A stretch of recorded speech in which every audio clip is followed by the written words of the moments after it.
हमारी बहुत सिंपल मांग है, आधार से लिंक कर दिया जाए वोटर लिस्ट को, और जो आधार बनाया जाए वो मेटल का कार्ड आधार हो।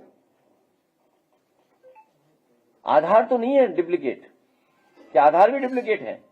बीजेपी मानसिकता वाले अधिकारी को हियरिंग में लगाया गया है। जो अधिकारी लगाए गए हैं, कौन सा टेस्ट है बीजेपी के पास ये पता नहीं है। एआई का लैब तो जानते हैं कि नहीं जानते सरकार वाले, लेकिन ये टेस्ट कहां होता है? उन अधिकारियों को लगाया जा रहा है जो बीजेपी की मानसिकता है, बीजेपी को सपोर्ट करें, जो वोटों में हेराफेरी करें। तो हमें उम्मीद है इलेक्शन कमीशन इन चीजों पर ध्यान देगा। तो मेरी मांग है कि इलेक्शन कमीशन हम लोग का सहयोग करे, वो टेक्निकल एक्सपर्ट्स पार्टी कार्यालय भेज दें, या कोई लैब हो या कोई ट्रेनिंग इंस्टीट्यूट हो, वहां हम अपने वर्कर्स को भेजेंगे बूथ स्तर के, जिससे कि वो भी ट्रेन होकर के आए और ये पता कर सकें कि कोई डबल वोट तो नहीं बना लिया बीजेपी ने, या फर्जी वोट तो नहीं बना लिया, क्योंकि अब फर्जी वोट बनाने की तैयारी कर रहे हैं लोग।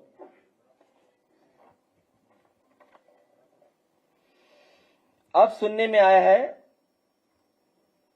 कि पहले तो ये बताया गया था कि मैपिंग मतदाताओं को कोई नोटिस नहीं दी जाएगी, वो रन थ्रू करते रहो आप डुप्लीकेट वोट्स, लेकिन अब मैपिंग में भी लॉजिकल एरर के नाम पर 2,22,00,000 मतदाताओं को नोटिस भेजी जाएगी। पहले बताया गया था कि मैपिंग मतदाताओं को कोई नोटिस नहीं दी जाएगी, अब तैयारी है 2 करोड़ की।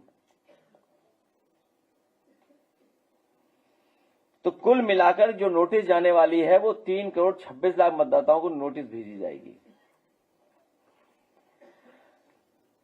सबसे महत्वपूर्ण सवाल कि सुनवाई नोटिस की जानकारी राजनीतिक दलों और राजनीतिक दलों के बूथ लेवल एजेंटों को नहीं दी जा रही है।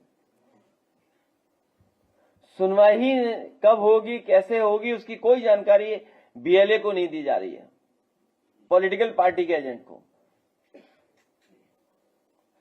सुनवाई, नोटिस सुनवाई स्थल पर चस्पा भी नहीं की जा रही, इसका मतलब जानकारी ही नहीं होगी।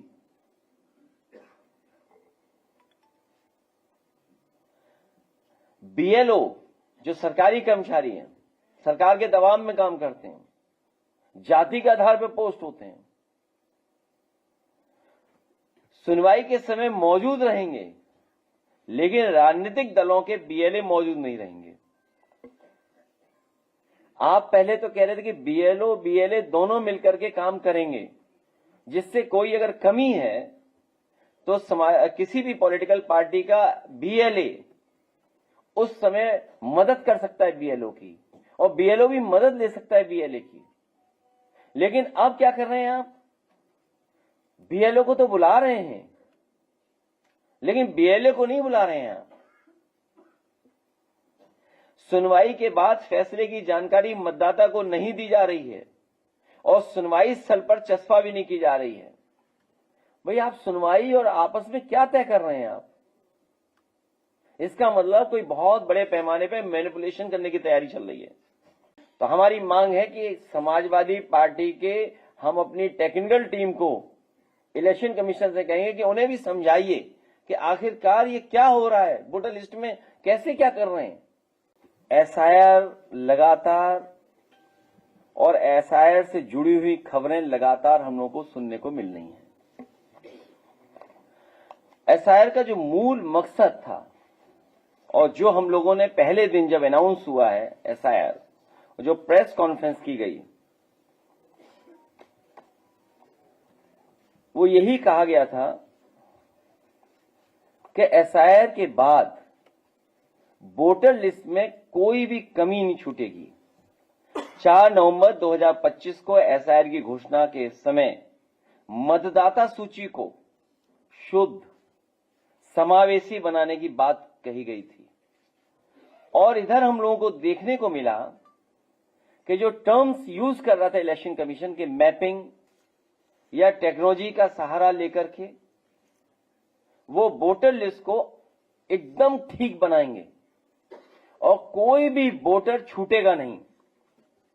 लेकिन देखने को मिल रहा है, मैं एक ओवरऑल केवल एक कॉन्स्टिट्यूंसी का बताना चाहता हूं, ओवरऑल एक कॉन्स्टिट्यूंसी का केवल। अभी अगर एक कॉन्स्टिट्यूंसी में ये चीजें देखने को मिल रही हैं तो सोचिए पूरे प्रदेश में, और जिस तरह की तैयारी है इनकी अधिकारियों के माध्यम से, क्योंकि सरकार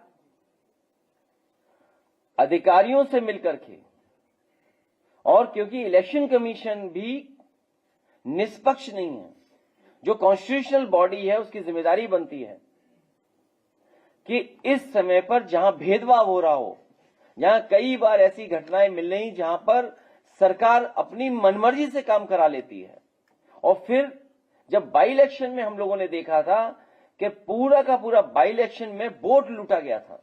बड़ी संख्या में आज भारत रत्न जननायक कर्पूरी ठाकुर, उनकी जयंती पे हम सब लोग बैठे थे। बहुत से लोगों ने अपने विचार और सुझाव दिए हैं। आज जब हम और पूरा देश या तमाम वो लोग जो सामाजिक न्याय की लड़ाई लड़ते रहे हैं, सामाजिक न्याय के राज की स्थापना के लिए, पीडीए की लड़ाई को और मजबूत करने के लिए, हम सब ने मिलकर के संकल्प लिया है कि भारत रत्न जननायक कर्पूरी ठाकुर जी ने जो रास्ता दिखाया था और राजनीति में जो उनका योगदान रहा है, और जिस तरह से वो एक साधारण परिवार, गरीब परिवार से निकल करके बिहार और देश की सबसे महत्वपूर्ण स्थान पर पहुंचे, न केवल गरीब, शोषित, वंचित, पीड़ित लोगों को उन्होंने न्याय दिलाया, हक दिलाया, बल्कि बाबा साहब भीमराव अम्बेडकर जी, डॉक्टर राम मनोहर लोहिया और उनके सिद्धांतों को जन जन तक पहुंचाने का काम किया। उन्हें अपने जीवन भर बहुत सारी बुराइयों का सामना करना पड़ा, लेकिन उनका ना साहस कम हुआ, वो बहादुरी के साथ और राजनीति सूझबूझ के साथ उन परिस्थितियों में जो सूझबूझ के साथ उन्होंने राजनीति में सबको लेकर के चल करके उन समय की परिस्थितियों का मुकाबला किया। आज हम सब लोगों को भी उनसे बहुत कुछ सीखना है। हमारा आपका लक्ष्य है कि आने वाले समय में उत्तर प्रदेश में पीडीए सरकार बना करके सामाजिक न्याय की राज की स्थापना करें।